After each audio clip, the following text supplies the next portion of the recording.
Study IQ IAS, अब तैयारी हुई अफोर्डेबल।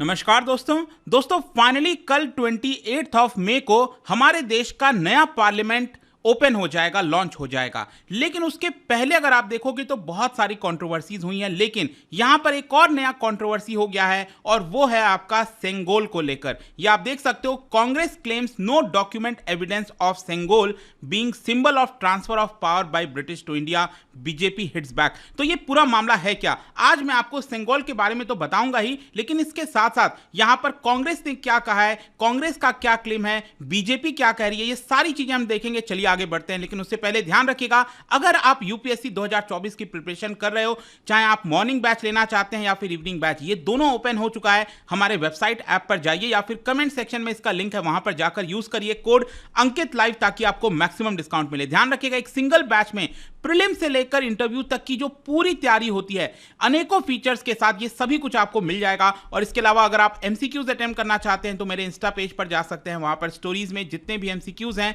उसको आप अटेम्प्ट कर पाएंगे। चलिए शुरुआत करते हैं और सबसे पहले ये देखते हैं कि एग्जैक्टली हुआ क्या है, वापस से क्या कंट्रोवर्सी हो गई है। देखो, कांग्रेस पार्टी ने फ्राइडे को, मतलब कल जो है, ये क्लेम किया कि हमारे पास कोई भी ऐसा डॉक्यूमेंट नहीं है जिसमें लॉर्ड माउंटबेटन, उस समय के जो वायसरॉय थे, इसके अलावा जो सी राजागोपालाचारी और जवाहरलाल नेहरू, इन तीनों के बीच में सेंगोल को लेकर किसी प्रकार की कोई डिस्कशन हुई हो या फिर इसको एज अ सिंबल जो बताया जा रहा है ट्रांसफर ऑफ पावर का, इसको लेकर ऐसा कोई भी हमारे पास डॉक्यूमेंट नहीं है, ऐसा कांग्रेस का कहना है। और कांग्रेस ने यहां पर कहा है कि बीजेपी ने जानबूझकर गलत इंफॉर्मेशन देश में फैलाने की कोशिश की है, जो कि उसको नहीं करना चाहिए था। और फाइनली, जैसा कि मैं आपको कह रहा था कि कल पीएम मोदी सेंगोल को पार्लियामेंट में इंस्टॉल कर देंगे और ये हिस्टोरिकल जो सेप्टर है, देखो यहां पर बेसिकली जो सेंगोल है इसको सेप्टर कहा जाता है। सेप्टर कोई भी ऐसी चीज होती है जो कि ऑर्नामेंट होते हैं, उसके अंदर बहुत सारे अलग अलग चीजों से वो बनी होती है,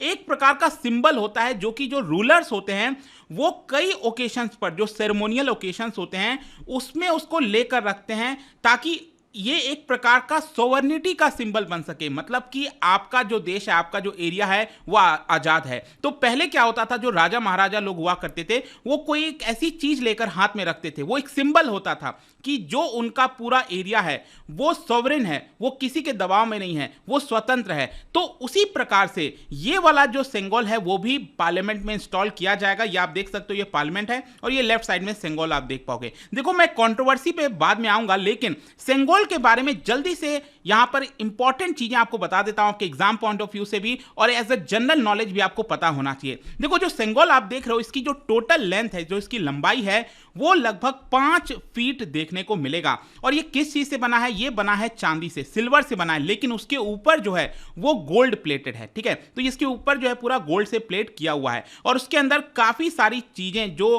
कार्विंग्स हैं वो तो देखने को मिलती हैं, लेकिन जो सबसे इंपॉर्टेंट कार्विंग्स है जो आपको पता होना चाहिए वो है इसके टॉप पर। ये जो टॉप पर आप देख रहे हो इसको कहा जाता है नंदी। अब देखिए, नंदी क्या रिप्रेजेंट करता है, नंदी रिप्रेजेंट करता है कॉन्सेप्ट ऑफ जस्टिस को, मतलब कि देश के अंदर या प्रजा के अंदर जब राजा महाराजा के पास या कोई भी इस तरह की चीजें हुआ करती थी तो वो एक प्रकार से उसको जस्टिस दिखाने के लिए रिप्रेजेंट करता है कि सभी को जो है न्याय यहां पर मिलेगा। और बताया जाता है, देखो यहां पर जो चीजें इस समय सरकार के द्वारा बताई जा रही हैं, जो मीडिया में बताई जा रही हैं, मैं आपको पहले वो बता देता हूं, फिर कांग्रेस पार्टी के ऊपर आऊंगा। यहां पर बताया जा रहा है कि सेंगोल को इंडिपेंडेंट इंडिया, जब भारत देश आजाद हो रहा था 15 अगस्त 1947, जैसा कि हम सबको पता है, उसी के जस्ट पहले यहां पर जो हमारे देश के पहले प्रधानमंत्री थे जवाहरलाल नेहरू जी, उनको यह दिया गया था और यह एक प्रकार का सिंबल था, रिप्रेजेंट कर रहा था कि जो ट्रांसफर ऑफ पावर है फ्रॉम ब्रिटिश, ये यहां पर किया जा रहा है। और आगे चलकर ये जो सेंगोल है ये बेसिकली इलाहाबाद, मतलब आज के डेट में जो प्रयागराज कहते हैं, तो वहां का जो म्यूजियम है वहां पर इसको रख दिया गया था। तो अभी प्रेजेंट तक आप देखोगे तो ये इलाहाबाद के म्यूजियम, प्रयागराज के जो म्यूजियम है वहीं पर ये रखा गया है। अब क्वेश्चन यहां पर आपके सभी के मन में यह आएगा कि आखिरकार ये उस समय किया क्यों गया और कौन किया था इसको। देखो, एक्चुअली बताया जा रहा है मीडिया के हिसाब से जो खबरें चल रही हैं कि जब भारत देश आजाद हो रहा था तो उस समय के जो वायसरॉय थे वो थे Lord Mountbatten.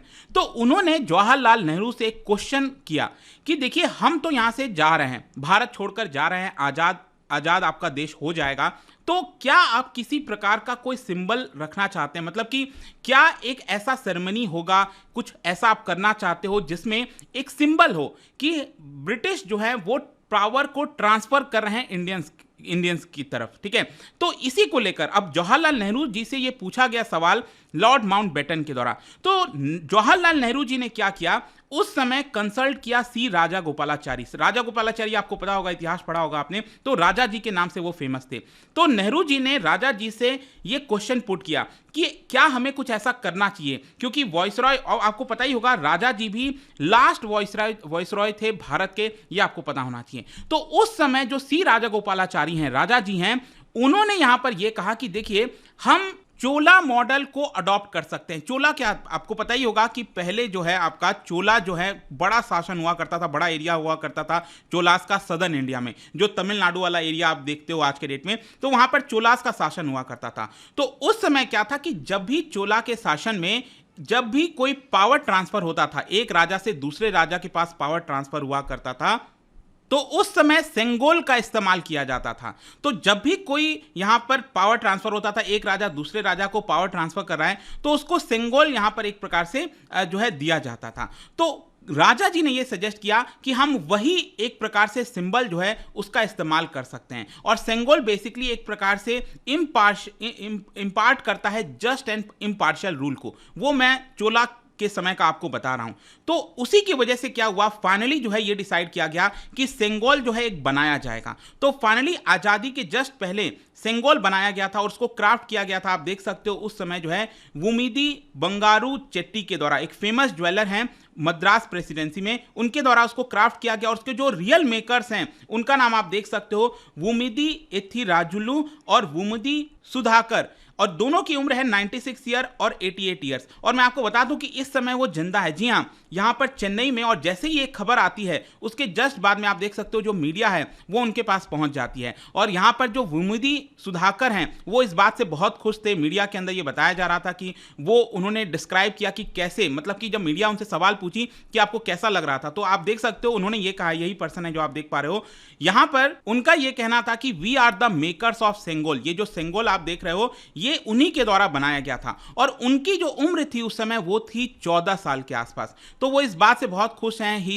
Is grateful to prime minister Modi कि वो इसका इस्तेमाल पार्लियामेंट के अंदर किया जा रहा है, नए पार्लियामेंट में एक सिंबल के तौर पर इसका इस्तेमाल किया जाएगा। तो उस समय क्या हुआ था, 1947, जैसा मैंने बताया 15 अगस्त को देश आजाद हुआ था, उसके जस्ट एक दिन पहले 14 अगस्त 1947, आई थिंक बताया जा रहा है कि सुबह का समय था, शायद 10 साढ़े 10 बजे के आसपास का समय था। उस समय क्या है कि मद्रास प्रेसिडेंसी, क्योंकि आज के डेट का जो तमिलनाडु है, तो उस समय जो मद्रास प्रेसिडेंसी थी वहां से बहुत से लोगों को बुलाया गया था, बहुत इंपॉर्टेंट पर्सनालिटीज को दिल्ली बुलाया गया था। उनमें से जैसे आप देख सकते हो उस समय का जो 500 साल पुराना जो सेवाइड मोनेस्ट्री है, उनके जो डेप्यूटी हाई प्रीस्ट हैं उनको दिल्ली बुलाया गया था, मद्रास प्रेसिडेंसी थे। इसके अलावा यहाँ पर जो नागेश्वरम प्लेयर हैं जिनका नाम है राजा थीनम पिल्लई, उनको बुलाया गया था। यहाँ पर जो पर्सन है जो डिवोशनल सॉन्ग गाते हैं तमिल टेम्पल्स में, उनको बुलाया गया था। इस तरह से बहुत से लोगों को बुलाया गया था और एक सेरेमनी हेल्ड किया गया था। और इसी सेरेमनी के दौरान यहाँ पर नेहरू जी को ये जो सेंगोल है वो हैंडओवर किया गया था। और आप देख सकते हो इस तरह का पिक्चर सामने आ रहा है। इनफैक्ट ये picture ministry of home affairs के द्वारा रिलीज किया गया, जिसमें आप देख सकते हो जो प्राइम मिनिस्टर, पहले प्राइम मिनिस्टर हैं जवाहरलाल नेहरू जी, उनके हाथ में ये सेंगोल आपको यहां पर देखने को मिलेगा। तो ये कुछ सेरेमनी हुआ था। और ये सिंबलाइज क्या करता है, सिंबलाइज यही करता था उसके बाद से कि भारत की जो डाइवर्सिटी है, भारत का एक नया जन्म हुआ एज अ ग्रेट नेशन, इस तरह की चीजों को वो सिंबलाइज करता था। और उसके बाद ये जो सिंबल है उसको इलाहाबाद के म्यूजियम में 1947 से रख दिया गया था। तो अभी तक वहीं पर उसी म्यूजियम में था। लेकिन अब जैसा मैंने बताया कि अब फाइनली ये जो सिंबल है वो पार्लियामेंट में, और पार्लियामेंट में भी कहां लगाया जाएगा, ध्यान रखिएगा कि ये रिप्रेजेंट करता है सोवर्निटी को। तो अगर हम देखें भारत में जो सबसे बड़ा प्रतीक है सोवर्निटी का, वो कहीं ना कहीं आप कह सकते हो पार्लियामेंट है, संसद है, क्योंकि लोग अपने प्रतिनिधि को वहां पर चुनकर भेजते हैं। और स्पेशली आपको पता होगा कि लोकसभा में जितने भी एमपीज होते हैं उनको लोग डायरेक्टली चुनते हैं। तो डिसाइड ये किया गया है कि जो लोकसभा स्पीकर का जो सीट है, जो चेयर है, उसके पास में ही इसको इंस्टॉल किया जाएगा। ये जो नया पार्लियामेंट आप देख रहे हो, यहाँ पर जो लोकसभा स्पीकर बैठेंगे उनके पास में ही इसको जो है इंस्टॉल किया जाएगा। अब यहां पर क्वेश्चन यह है कि कंट्रोवर्सी क्या हो गई है। तो जब से पिछले 4-5 दिनों से सेंगोल के बारे में काफी चर्चा हो रही थी, तो कल कांग्रेस लीडर जयराम रमेश जी के द्वारा एक ट्वीट किया गया और उन्होंने ये कहा कि जितने भी यहां पर क्लेम किए जा रहे हैं बीजेपी के द्वारा मीडिया के अंदर, ये सारी चीजें फर्जी हैं, बोगस हैं, ऐसा जयराम रमेश जी का कहना था। उन्होंने ये कहा कि ये जो बातें कही जा रही हैं वो मैन्युफैक्चर की गई हैं अपने दिमाग के अंदर और व्हाट्सएप में फैलाया गया है और उसी व्हाट्सएप के माध्यम से मीडिया जो है इसके बारे में बार बार दिखा रहा है। जयराम रमेश जी ने देखिए एग्जैक्टली कहा क्या है। उनका यह कहना है कि देखिए ये बात सही है कि जो सेंगोल है उसको बनाया गया था और वो नेहरू जी को दिया गया था 1947 में अगस्त के महीने में। ये बात सही है, जयराम रमेश जी का कहना है। लेकिन यहां पर जयराम रमेश जी का यह कहना है कि ऐसा कोई भी डॉक्यूमेंटेड एविडेंस नहीं है जहां पर यह साबित हो कि माउंटबेटन, राजा जी और नेहरू जी इनके बीच में यह डिस्कशन हुआ हो कि सेंगोल एक प्रकार से सिंबल ऑफ ट्रांसफर होगा of British power to India. मतलब कि ब्रिटिशर्स जो पावर है वो भारत के हाथों में सौंप कर जा रहे हैं, तो उसका एज अ सिंबल बताना ये बात गलत है, ऐसा जयराम रमेश जी का कहना है। ऐसा उनका कहना है कि ये सिंबल तो दिया गया था लेकिन ये कोई ट्रांसफर ऑफ पावर का सिंबल नहीं था।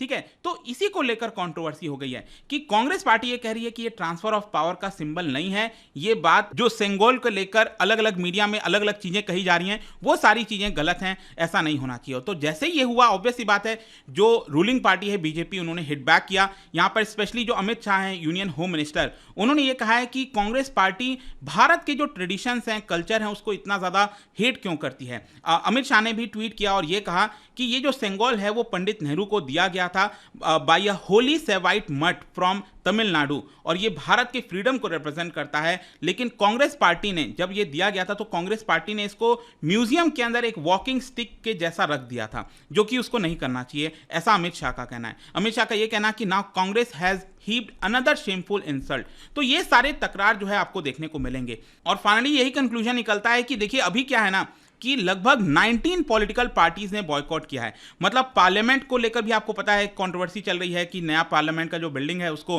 प्रेसिडेंट मुर्मू जी के द्वारा इनॉग्रेट करना चाहिए था, लेकिन प्राइम मिनिस्टर खुद इसको इनॉग्रेट कर रहे हैं। तो वो एक पूरा अलग मामला चल रहा है जिसको लेकर मैंने ऑलरेडी वीडियो बनाया हुआ था, आई एम श्योर आप सभी ने देखा होगा। तो आपका क्या सोचना है इसको लेकर आप भी कमेंट सेक्शन में बता सकते हैं। जो भी फैक्ट हैं, जो कंट्रोवर्सी चल रही है वो मैंने आपको बता दिया। और जाने से पहले एक इंटरेस्टिंग क्वेश्चन, क्योंकि हम पार्लियामेंट की बात कर रहे हैं, एक बड़ा ही इंटरेस्टिंग क्वेश्चन है जो कि आपके एग्जाम में आ सकता है। कल भी आपका प्रीलिम्स का एग्जाम है। क्या बता सकते हो कि पार्लियामेंट का कोई भी मेंबर, चाहे वो लोकसभा का हो, राज्यसभा का हो, वो अचानक से अगर एब्सेंट हो जाता है, गायब हो जाता है, बिना इजाजत लिए, बिना हाउस स्पीकर से या चेयरमैन से इजाजत लिए अगर वो एब्सेंट हो जाता है, तो कितने दिनों के बाद यहां पर उसकी सदस्यता रद्द की जा सकती है। ठीक है, कितने दिनों तक जो है उसका वेट किया जाएगा और उसके बाद उसकी सदस्यता रद्द की जा सकती है, ये आपको बताना है। उसका सीट जो है वो वेकेंट हो जाएगा। तो इसका राइट आंसर आप सबको पता है, मेरे इंस्टाग्राम पर तो मिलेगा ही, वहां पर अगर आप नहीं हो कोई बात नहीं, टेलीग्राम से भी ले सकते हैं इसका सही उत्तर। मैं कई सारे जो एमसीक्यूज हैं वो यहाँ पर स्टोरीज में डालता रहता हूं। बाकी अगर आपको पीडीएफ चाहिए तो टेलीग्राम पर आइए, अलग अलग सोशल मीडिया पर आप जुड़ पाओगे।